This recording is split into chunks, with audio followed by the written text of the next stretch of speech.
جو مومن نے شعر پڑھا یا نعرہ مارا، یہ جذبہ تھا ولایت نظری کا. جتنے زور سے انہوں نے نعرہ مارا، تو سوال یہ ہے کہ اتنی ولایت عملی میرے اندر ہے، میں اتنے زور سے صبح کی نماز پڑھتا ہوں.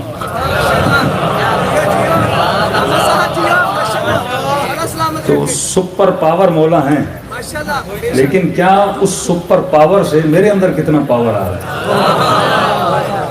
اتنا پاور ہے کہ میں چرچ چھوڑوں، اتنا پاور ہے کہ میں بھنگ چھوڑوں، اتنی اطاعت ہے کہ میں صبح کو میٹھی نیند کو چھوڑوں. دیکھو علی کے در تک پہنچنے کے لیے سب کچھ چھوڑنا پڑتا ہے. ہمارے استاد اخلاق کی بہت پیاری مثال دیتے تھے، یہ ہے میرے ہاتھ کا تلوا. اگر یہاں پہ کوئی ٹیپ سولوشن لگے، آپ اس کو کھینچ کے اتارو، درد نہیں ہوگا. لیکن اگر میرے ہاتھ کے پیچھے وہ ٹیپ سولوشن لگے، کھینچو گے تو درد ہوگا، کیونکہ اس ہاتھ کے پیچھے بال ہیں. فرمایا بالکل اسی طرح جب انسان علی کے در پہ جائے، اگر اس کا دل مختلف چیزوں میں جکڑا ہوا ہو تو جا نہیں پائے گا، تکلیف ہوگی.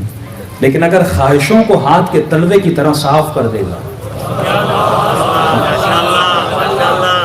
تو جب روح بھی نکلتی ہے نا بدن سے، تو بالکل اسی طرح تکلیف اسے ہوتی ہے جس نے بالوں کی طرح اپنے وجود میں دنیا کی خواہشوں کو چپکایا ہوا ہے. لیکن جس کا ہاتھ بالکل صاف ہے، اب یہ چاہتا ہے نا تو قاسم کی طرح کہتا الموت لی احلا من العسل، موت ہمارے لیے شہد سے زیادہ میٹھی ہے. تو فرمائے بندے خدا تجھے پیدا ہی اسی لیے کیا تاکہ تو صاحب کرامت بنے. اتنے معجزے علماء کے موجود ہیں، لیکن اگر انسان پڑھے، آپ بھی کر سکتے ہیں، لیکن شرط یہی ہے کہ میدان توحید اور میدان رسالت اور میدان ولایت میں وہی داخل ہو سکتا ہے.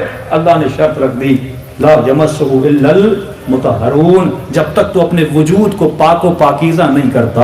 شرط قرآن بھی یہی ہے کہ قرآن کا صفحہ ہے، بغیر وضو کے قرآن کے لفظوں کو تو ہاتھ نہیں لگا سکتا، تو بغیر طہارت کے علی کی ولایت کے میدان میں تو کیسے داخل ہو سکتا ہے؟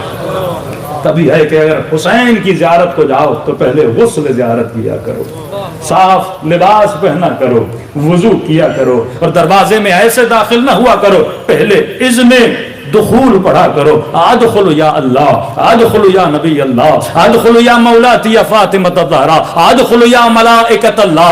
اے خدا کیا میں داخل ہو سکتا ہوں؟ یا رسول اللہ کیا میں داخل ہو سکتا ہوں؟ بی بی سیدہ کیا میں داخل ہو سکتا ہوں؟ اے ملائکۃ اللہ جو اس بقعہ مبارکہ میں بیٹھے ہوئے ہو، کیا اجازت ہے میں علی کے محضر میں آ جاؤں؟ یہ درس دیا جا رہا ہے، ادب کا درس دیا جا رہا ہے کہ ایسے امام کی محفل میں نہ آیا کرو، با ادب ہو کر آیا کرو. اگر بے وضو کوئی مجلس میں بیٹھا ہے، یہ بے ادبی علی ابن ابی طالب کی ہے. اگر نجس لباس لے کر علی کا ذکر کر رہا ہے، یہ بے ادبی علی ابن ابی طالب کی ہے. لیکن جب تو پاک و پاکیزہ ہو جاتا ہے تو اب تمہارے اندر یہ اہلیت ہے کہ تو پاکوں کی محفل میں بیٹھ سکے. تو معصوم فرماتے ہیں بلب تو بلب ہے نا، مثال کے طور پہ ایک بلب فیوز ہے، ایک بلب آن ہوتا ہے.